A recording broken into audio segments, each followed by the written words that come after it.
Hello, my friends. My name is Gerdes. I'm just a professor trying to offer context in the war in Ukraine. I'm not going to talk about Donald Trump here because I did in another video, and you can go and watch that. I just posted it if that's something that you're interested in. If you're not, that's perfectly fine as well. But here I'm trying to explain from both sides how different groups are viewing what's going on, what's likely to happen next, and how it'll affect the election. I'm not advocating for this side or this position or that. Okay, this morning I was talking about Andrew Perpetua, and I show this almost every day. Most days I show this. He tabulates the losses of both the Ukrainians and the Russians, what he can count on the battlefield, like tanks or uh, artillery pieces or other things along these lines. If it's red, it's Russian. If it's blue, it's Ukrainian. And so yesterday and today, it was both very, very good. Now, this I talked about this morning, but the next piece I left out, and I want to talk about this before I get to the three big stories. So he said, this is the 243rd day of the Russian offensive. In this time, they have almost 2,900 armored vehicles and artillery destroyed, plus 1,100 more abandoned. Combined is just under 4,000. This is actually an undercount as well because we don't have enough money to buy all the high-res satellite images. So that's what he does. And so that's a lot. But in comparison to what? He said this, and I didn't talk about this morning, and I kicked myself afterwards because I should have shown you this as well. In the same time period, Ukraine has lost fewer than 900. Now, that's quite a difference compared to 4,000, and that's just since the Russian offensive began over the last 200 and some odd days. Okay, so now on to the three big stories. So the three big stories, the first story and the second story are actually broader stories of stories. So, for example, Ukraine and Sweden have signed a security deal this a couple days ago, providing Ukraine with military aid worth about 6.5 billion euros from 24 to 2026. And then we saw that Ukraine concluded a security agreement with Norway as well. This year, Norway will provide Ukraine with at least Norway's, is it kroners? I'm trying to remember. I think it's kroners. 13.5 billion, about euro 1.2 billion in military assistance. That's for this 1 year. And then at the bottom it said this: Norway is the 15th country which Ukraine has signed bilateral security agreement in the furtherance of the G7 Vilnius Declaration. Earlier, Ukraine signed documents with the UK, Germany, France, Denmark, Canada, Italy, the Netherlands, Finland, Latvia, Spain, Belgium, Portugal, Sweden, and Iceland. Even Iceland. Like, wow, here's Iceland stepping up. We've signed a long-term bilateral agreement, announced the President Volodymyr Zelensky. Under the agreement, Iceland will allocate almost 30 million annually to Ukraine for the years 2024 to 2028. Now, that's not a lot, but it's Iceland. And the more countries that step up, the safer and securer these 10-year agreements are to make Ukraine in the long haul. Okay, the Netherlands says that it won't object to Ukraine using F-16 fighters. So we're kind of transitioning now into a different story. It's not just we're providing and we have these bilateral agreements and this is how much we're providing and what we're giving, but this idea that you can strike inside of Russia. So yesterday I showed you Pravda saying these 10 nations have done this, and then, well, it was 11 because another country stepped up. I think that was Denmark yesterday. So the Netherlands says that it won't object to F-16 fighters over Russian territory for self-defense purposes, citing the UN Charter's principle of self-defense. And then now we know that yesterday was where Biden apparently had given permission for Ukraine to hit inside Russia, as long as it was somewhere, close to Kharkiv. You can't be able to go over the border and just be safe. Haha, you can't hit me. So that happened yesterday. And so what happened as a consequence of the U.S. not change of policy, but alteration for this? Well, now Germany is stepping up. Germany says Ukraine can use its weapons to strike Russian territory.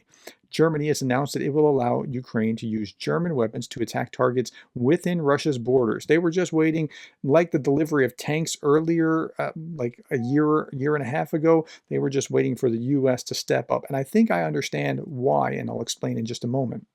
Within Russian borders, joining several other NATO members in relaxing its limits on what Ukraine can do with donated military hardware. However, not all members are on board with the move. Italian foreign minister ruled out both sending troops to Ukraine and the use of Italian weapons to hit targets inside Russia. Tajani did stress Italy's support of Ukraine, but said that under the country's constitution, it would be impossible to allow the use of weapons to hit inside Russia and deploy troops to Ukraine. That sounds very strange to me, but I don't understand or know enough about Italy's constitution to be able to say one way or another. We are not fighting against Russia. We are defending Ukraine. It's not the same, he added. Okay, but I think there's something more going on here.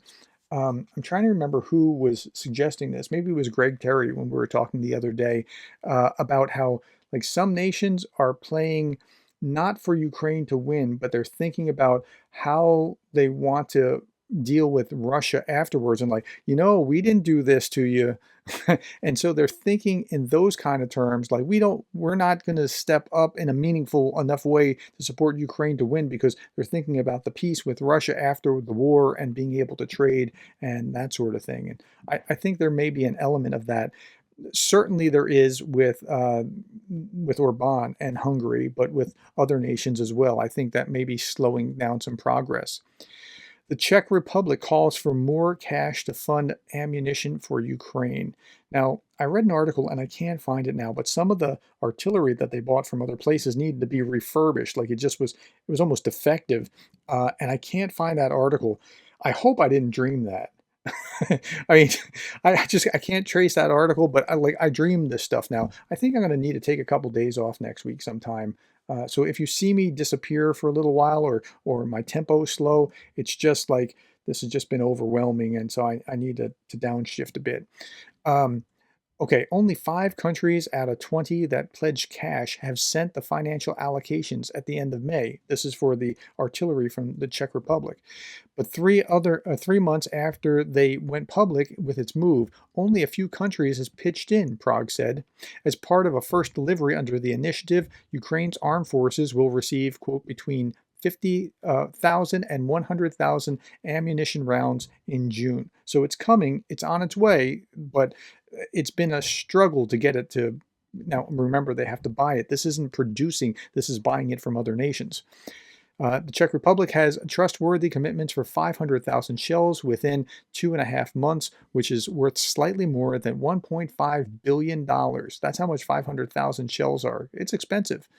The Ukrainian arms runs through an estimated 200,000 pieces of artillery shells per month in order to make a balance and not overshoot the enemy. So that's $7 to $10 billion a year just in artillery. Like, wrap your mind around that. They go through 200,000 pieces a month. And we saw this news article that the Pentagon opens ammunition factory to keep arms flowing. A plant still under construction in Mesquite, Texas will soon produce 30,000 artillery shells per month, approximately doubling the current U.S. output. So that would be doubling, would be 60,000 per month. And what we know is that Ukraine goes through 200,000 pieces per month. So yeah, Europe needs to be starting to, catch up and start producing in a significant way. All right, last little bit here. Jake Bro posted this. When Biden says American weapons can be used on the territory near Kharkiv, well, let's call this near Kharkiv. All right, last bit. Darth Putin says partial list of threats of nuclear war by Russia that have been just bluffs. Now, remember, Medvedev, I said this morning in the Daily Brief, Medvedev said, we're not bluffing. Okay, but this time we totally mean it. Okay, and this is actually a really comprehensive list of these things. Okay, 30 July 23, and this is only a partial list. Russia's Medvedev says, we have a nuclear weapon if Ukraine offensive was a success. Source, Reuters. Source, TASS. Source, Reuters, TASS. Moscow Times. And it goes on with the links. It's unbelievable, but, of course, that's how they roll. All right. Thank you, my friends. Thank you for the time. Thank you for the likes, the shares, the subscribes, and thank you for being the kind of person that cares about Ukraine.